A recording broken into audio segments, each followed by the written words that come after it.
যুক্তরাষ্ট্রের সংবিধান অনুযায়ী প্রেসিডেন্টই দেশের সর্বময় কর্তা, ফলে তার বেতনও অন্যদের তুলনায় অনেকটাই বেশি। ইউএস কোডের অনুচ্ছেদ ৩ অনুযায়ী একজন প্রেসিডেন্ট বছরে বেতন হিসেবে পান $4 লাখ, যা বাংলাদেশি মুদ্রায় প্রায় 4,78,00,000 টাকা। শুধু বেতন নয়, যুক্তরাষ্ট্রের প্রেসিডেন্ট খরচের জন্য আলাদা ভাতাও পান। এছাড়াও বিনোদন এবং ভ্রমণের জন্য আলাদা আলাদা অর্থ ব্যয় করা হয় তার জন্য। প্রেসিডেন্ট হিসেবে ট্রাম্প বার্ষিক অন্যান্য খরচ বাবদ পাবেন $50,000, যার কোনো কর দিতে হবে না। এছাড়া বিনোদন এবং ভ্রমণ খরচ বাবদ পাবেন যথাক্রমে $1,19,000।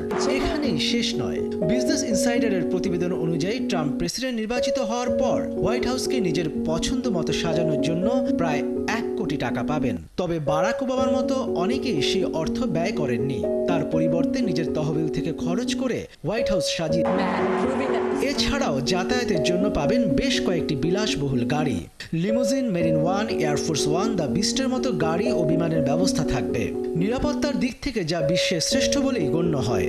বার্ষিক পেনশন হিসেবে বছরে $1.5 কোটি বেশি পেয়ে থাকেন যুক্তরাষ্ট্রের প্রেসিডেন্ট।